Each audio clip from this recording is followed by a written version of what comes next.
Okay, so just as we heard this morning, the similarities between Lake Tahoe and Cape Cod and what you can learn from each other, we thought it would really be great to have a conversation between two of my favorite destinations. First of all is Cape Cod. They happen to both be capes. So Cape Cod and Cape Breton, Nova Scotia. So we're going to have a nice chat about the similarities and what we can learn from each other. And first I'm going to invite, just looking to see who, Terry Smith from Destination Cape Breton.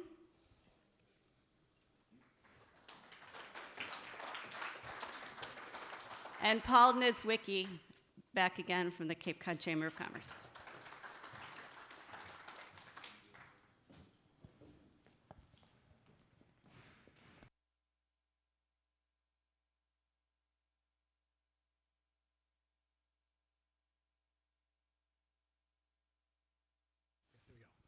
Welcome, Terry.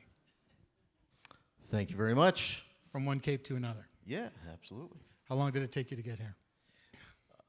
Well, we flew. Okay. We flew, and it wasn't too long. It was maybe 5-6 hours, something like that. Great. Including the waits in between.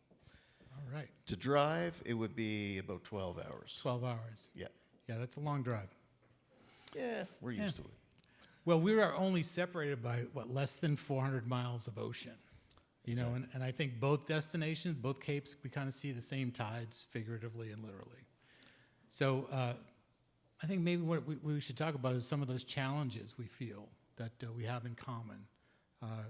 So what would you say your biggest challenge is up there in Cape Breton? You know, one of our biggest challenges these days is extreme weather events. And it's just because you can have all the plans in place for how the season is going to go. And then, as we had this summer, we had drought-like conditions. And due to the risk of wildfire, our provincial government closed the woods. So a lot of people come to our destination to do things like go hiking and camping. And they weren't allowed to do that for the whole month of August, our peak season. Yes. And I've been in my position since 2019. We've had 2 hurricanes, a record snowfall event, like 60 to 75 inches snowfall event, a drought last summer, and a global pandemic in between there. So it just feels like that's becoming the new normal. It does. It does feel like there is a new normal emerging. And we're here today to talk about sustainability, sustainable travel and tourism. And that can happen in a number of different ways. It's the impact that visitors have on the place that they're visiting. It's the impact that locals have on the place that's being visited. But now we have this other emerging concern, it's been emerging for decades, of this sort of exogenous force of these climate changes that's also happening. So I think both of us are kind of faced with dealing and trying to balance the environment and the economy in these two sensitive places from all of those threats. And especially the sea level rise, increased frequency of storms. I mean, we're seeing that on the Cape. Commercial Street in Provincetown now floods on a regular basis. And we're starting to see those impacts around the Cape. So it can be an overwhelming challenge to deal with. How are you doing it? Get any hints? Well, that overused word pivot, that's become a big part of our vocabulary. Like for example, this summer when we had the drought-like conditions, the woods are closed, but we had to quickly change everything in our marketing on a dime to be focused on everything. And there's still wonderful cultural experiences and culinary experiences. So we just focused on don't cancel your trip. There's lots of other things to do. So we're doing things like that to try to assure visitors. And the one thing I think that's great as well is that although we get hit with these challenges, we see residents just rising to the moment and working together and collaborating. It in a way, in the hardships of these difficulties, it builds stronger communities. And so that's a positive. Yeah, I would agree with that too. On the Cape, Cape Cod it's a global destination. You can go around the world, ask people if they're familiar with Cape Cod, and they're like, yeah. And most of them can even point it out on a map. But we can be quite balkanized with the 15 communities that we have working here. But we share 500 miles of coastline. That means we share a lot of the same challenges. And when those challenges rise up on a regional level, these 15 communities come together because they know what it's like to live on this fragile peninsula that sort of juts out into the Atlantic. So whether it's an issue of water supply, on the Upper Cape with sort of jet fuel from Joint Base Cape Cod, or the wastewater problem or open space, we have as a region rallied on occasion and overcome our parochialism in order to make some meaningful change. And in many ways, change that sets the bar pretty high for other communities, around our country and in different regions. So we're hopeful we can meet the challenges coming, but they seem to be bigger challenges than we faced in the past and more pervasive. Yeah, I'd say we're certainly hopeful. We're always, trying to be optimistic about the situation, but they keep on coming, and we're getting better and better at addressing things as they come up. Yeah, one of the issues that we've seen recently, at the Cape Cod Chamber just over this July, we actually took in the Cape Cod Climate Change Collaborative as a 501c3 under our wing at a time in our country's history where business interest in climate change could be going in opposite directions.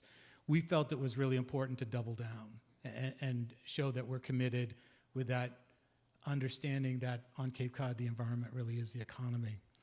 And so one of the challenges that we're taking a look at right now is homeowners insurance, And when I discussed this with my daughter, her reaction was, "What? Homeowners insurance? That's boring," right? But in 2023, if you lived on Martha's Vineyard, more than 1 out of every 10 homes that had homeowners insurance lost it. And that was in counties that had 10,000 or fewer residents. In counties with 10,000 or more, Barnstable County, which is Cape Cod, ranked 3rd in the nation at risk of losing homeowners insurance, behind 2 fire-ravaged counties in California. And so it might not sound like an exciting issue to deal with, but it's an example of how these sort of climate change issues are impacting us right now. And so it's an opportunity to get more people engaged in these discussions because we've got so much work to do. In order to protect the environment and to protect our economy, we've got to protect our coastal assets and resources. Cape Cod Commission is here today. They've done a great climate action plan for the region. Coastal resilience is a big part of that. But it's hard when you're out there and you're talking to municipal leaders about that Category 4, Category 5 hurricane that might hit because it hasn't hit us in quite some time.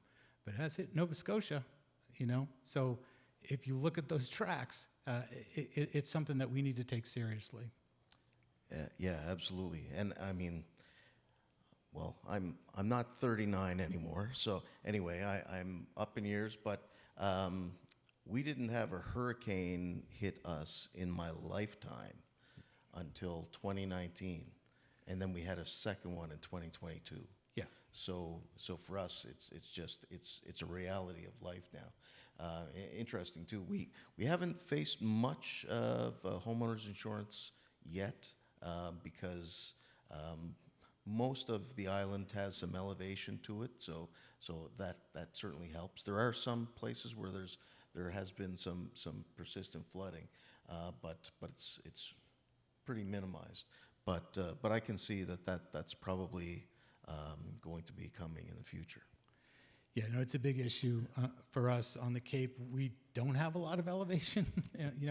At big parts, Nantucket itself is sort of a sandbar. I think they're 30 feet above sea level at their highest point. So it's an emerging issue for us. It's something that we have to focus on. In the meantime, we're still this destination, so we still have people coming here. We're a second homeowner economy. There are good parts to that, and there are bad parts to that, right? The good part of being a second homeowner community is it gives us a resilience as an economy that resort communities don't have. Do you experience something similar up in Nova Scotia? In a way, we're nowhere near the. We don't have the influx that Cape Cod has. I mean, you mentioned 1 million people in a day, and I think the regular population was 230,000. 230,000. So we're about 140,000 for our island, resident-wise. On a good year, we may see close to 1 million visitors. So just to put it in perspective, and we've got a lot of area. Our island it's a 2-hour drive from east to west, three hours from north to south. So it's about 4,000 square miles. You'd think like there's lots of room to move those people around, so it's not as much of a concern. But I'll tell you, one of the things that we have seen, and a lot of times it's from non-residents coming in. We've seen short-term rentals. Pre-pandemic, they were, we'd see more and more every year. But then the pandemic hit, and this huge real estate boom happened.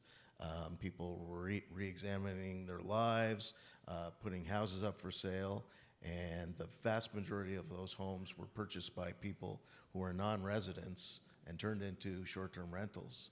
And it wiped out much of the rental stock for our tourism workforce. And I know that's something that you've been working. You described as well. exactly what happened to us during the Yeah. pandemic. I mean, similar issue, and we're sort of dealing with the realities of that now, primarily with a housing challenge. I mean, on Cape Cod, you can make $80,000 as a family and still you qualify for subsidized housing if you can find it. You need to make over $210,000 in order to even think about getting into the market.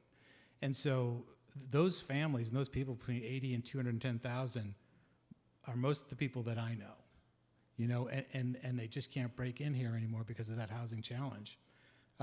So we're trying to deal with that on several different levels.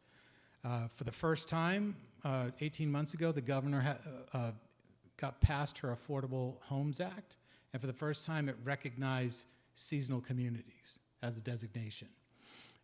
Understanding that that housing challenge falls differently on a community with 37% of its housing stock being second homes. Because on the Cape, we have, if you want to be technical, less of a housing problem and more of an occupancy problem. Because we have so many second homes, and it's so difficult to deal with. But we're looking at creative ways to sort of deal with that, ways that might involve buying deed restrictions for year-round residents, so that we can protect the workforce and really protect, the middle class. I mean, our mission statement at the Chamber talks about our commitment to not just economic vitality, but to environmental sensitivity, cultural richness, and the social fabric. And that's part of what we're starting to see unravel right now, is the middle class is under such pressure on the Cape, and middle-class visitors are under pressure because of the rising costs on the Cape. So we are in danger if we don't deal with these issues of housing, workforce, coastal resilience. We're in danger of losing the people that made Cape Cod what it is, and losing our own sort of culture in the process. And I know that Nova Scotia, you guys really lead into the cultural aspects of who you are. Yeah, absolutely. It's interesting. Leslie Jonas this morning, when she was presenting, she showed a slide and talked about two-eyed seeing. That's actually a concept that one of our Mi'kmaq elders, the indigenous people on Cape Breton Island and beyond are called the Mi'kmaq. And one of the elders, Albert Marshall, actually coined that two-eyed seeing approach. So for us, we just went through a process of developing a sustainable tourism plan, and it's funny because when you say sustainable, and it's great to hear that in this room, it's been referenced as the whole more holistic view, but a lot of people just go to environmental sustainability. But one of the things that came out when we had our engagement sessions in communities around the island was that people were really, really concerned about cultural sustainability. So where we live, our indigenous people, the Mi'kmaq, they've been there for they say since time immemorial, so millennia for sure. Then we had the French come in, and we still have some French Acadian communities. There's places where you go on our island where people speak French as their first language. So they're concerned about their language, their traditions. And then how my family got there was these Gaelic people, mainly from Scotland, a little bit from Ireland, ended up settling in Cape Breton. And the most common surname in Cape Breton is MacDonald, by the way. So all of these cultures are really under threat. Very few Gaelic speakers these days. You can find them, but there are music and traditions and things like that that are a big part of why people come to our destination, and they're in the DNA of our place, and they're all under threat. So that's something that we'll be dealing with going forward. Is we have a role now as destination stewards, as has been talked about before, and so if we want to preserve the character of our destination, we've got to be doing things that we never thought we'd be doing before, and trying to support kids in these cultural communities, that they're going to learn their language, learn their traditions, and things like that. And the great thing about it, though, from a tourism perspective, is what you might teach these children to do to ingrain something within them, you can share a very similar experience with visitors, and they'll be culturally enriched. So we're looking at ideas where we're able to do that. Absolutely, especially as it relates to culture. I mean, you've got to be adaptable, moving forward. The Cape itself has such a rich culture. You heard a lot about the Wampanoag culture this morning. And, as soon as the Wisconian glacier sheet pulled back, the Wampanoags were here. Followed, thousands of years later by colonial settlers. But the Cape is really sort of vested historically in fishing and farming. And we are a region of immigrants, really came and made this place what it is. And we want to lean into that. There is something special about Cape Cod, especially from a cultural perspective. And I think one of the benefits of being a second homeowner community is a lot of those second homeowners want to identify with the Cape. So they come not just for the beaches, but also for a sense of belonging. They want to understand what makes the Cape so special, and they want to be part of it. So that's part of my optimism going forward. Yeah, that's great. Yeah. Anything else we can touch on? I know. We can talk about whatever you want. Nobody else here. Can I just say, as a Canadian here, that I appreciate the warm welcome that's been extended by Wesley and Jill and yourself, Paul, and the others that I've had a chance to meet. And one of the most common things that happened, it's already happened to me a few times today, but we've been getting calls at our office from Americans asking, are we welcome there? And I just want to share that you're always welcome in Canada, especially Cape Breton Island.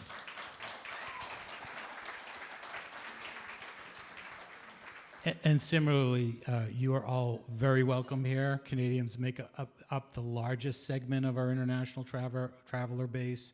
And we were happy to see there wasn't a huge drop-off this year, but there were some familiar faces that weren't there, and we hope you come back.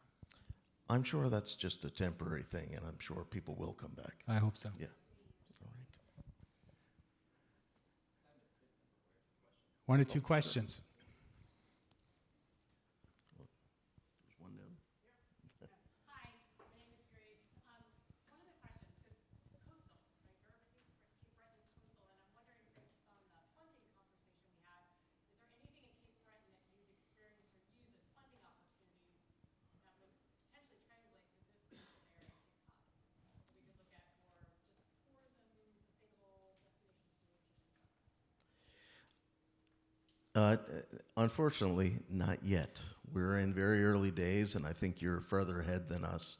That's something that certainly is being worked upon. A lot of our municipalities have just gone through the process of developing sustainable plans, which is good to see, and we've got to work with them to support that. but it hasn't come down to specific programs yet. Well, and our funding isn't much better. You know, unfortunately, Massachusetts ranks 47th out of the 50 states in funding travel and tourism, marketing, and destination development. You know, it's a constant sort of discussion with the state, but they take about $6 million a year, spread it among 16 regional tourism councils across the state. So, you know, annually we get about $600,000 to promote the Cape, when other areas around the country that are like us generally spend about $6 million. So it's a struggle for us here on the Cape. We need to do better. We need to make that known to our legislative delegation on the state level. And we have to look for other opportunities too. If we want to start programs that are housing programs that deed restrict properties for year-round residents, we have to find a funding stream for that. You know, if we want to attack the homeowners insurance issue here, we have to find funding streams that would be large enough to create sort of a catastrophic event fund that we could use to sort of manage that situation going forward. So those, you know, that the search for sustainable resources to fund these efforts, to take us from destination marketing to destination management to, you know, beyond that, to being stewards. We're going to need resources in order to do that. Yeah. So I know with the chambers, especially, you know, tourism is a huge part of our economy, and how do you balance people over profit? At what point is, at what point are we making sure that we're taking care of the people who built this community? Yeah, I mean, that gets right to the social fabric. You know, between the reality of the economy that we have now is tourism is the cornerstone of that. You know, it generates $2.8 billion in visitor spend, responsible for over 14,000 jobs. So it's the biggest single industry that we have. And between May and November, almost half of the money spent on local businesses are spent by visitors, right? So that is just the reality of who we are. But it creates some problems, right? The housing problem we have was really put on steroids during the pandemic, but it was there before. There's an affordability issue, right? Because we have 500 miles of coastline, which means we have above the state average, property costs. But we have a seasonal economy, which is a service economy, which produces below average wages, right? So we already had an affordability issue, and we've got to address that, you know. And so you see the seasonal economy transitioning to more of a year-round economy in the mid and the upper Cape. But we have to protect the people that are here, you know. And I think when it relates, that's why the chamber is engaged in issues like housing and childcare, because those are the policies that underpin a healthy economy. You know, it is about taking care of the people first. And you see the challenges that we faced in the past, whether it's been sort of drinking water or open space or wastewater. We're really about protecting this place. You know, the housing challenge is about protecting the people. And so I think we're going to find out pretty quickly that that is a more difficult challenge, but it's as essential as anything we've ever done as a region. Sorry. First of all, I can't tell you how happy I am to see those two flags together. I have a little bit of a wild card question. You both have extensive seacoast. You both have seafood as part of the culture. Have you seen opportunities to bring together the story of the places connected with the ecology, connected with the seafood that people enjoy eating when they go to visit either of your capes? Yeah, for sure. I think that's a work in progress as well. But so for us, the two biggest industries on our island are tourism and fishing, and there is definitely a big overlap with them both. What people want to experience when they come to Cape Breton, from a culinary standpoint, it always starts and ends with lobster. And so, you know, I know Maine is known for lobster, but I think we have better lobster. Right? But yeah, but there's a story there as well to tell, and within many of our communities. There have been some communities, actually in Nova Scotia, not in Cape Breton, but where they've utilized lobster fishers to develop experiences and just talk about their life in fishing. We've had lobster festivals.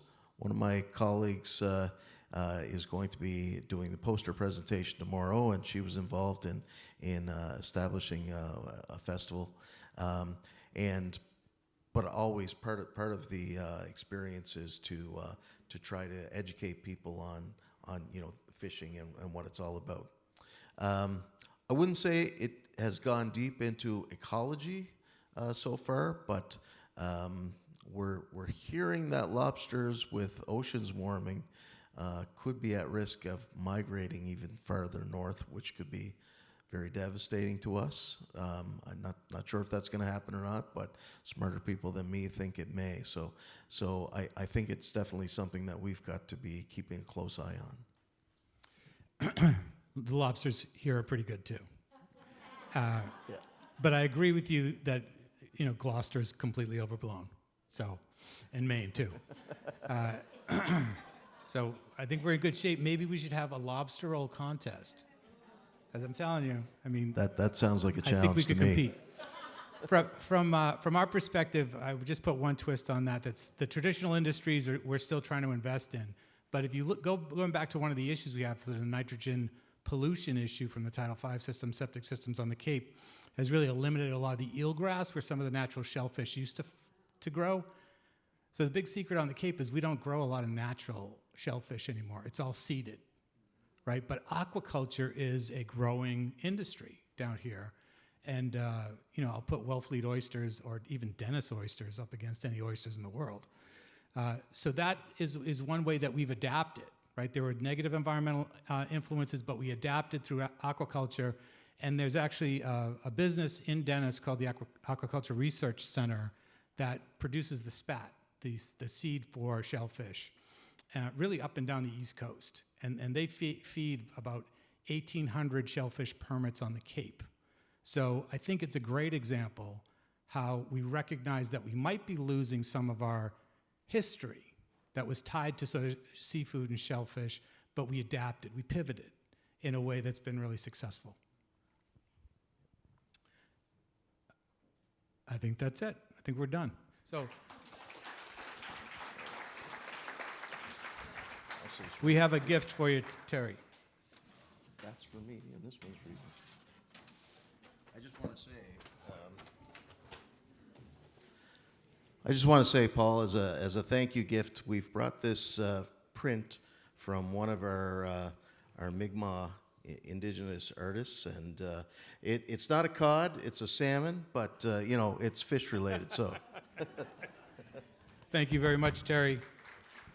And appropriate to our last comments, this is a quahog, which we have a quahog that predicts the weather. Well, that's another story. I'll leave you. Awesome. But thank you so much. Bienvenue. Thank you.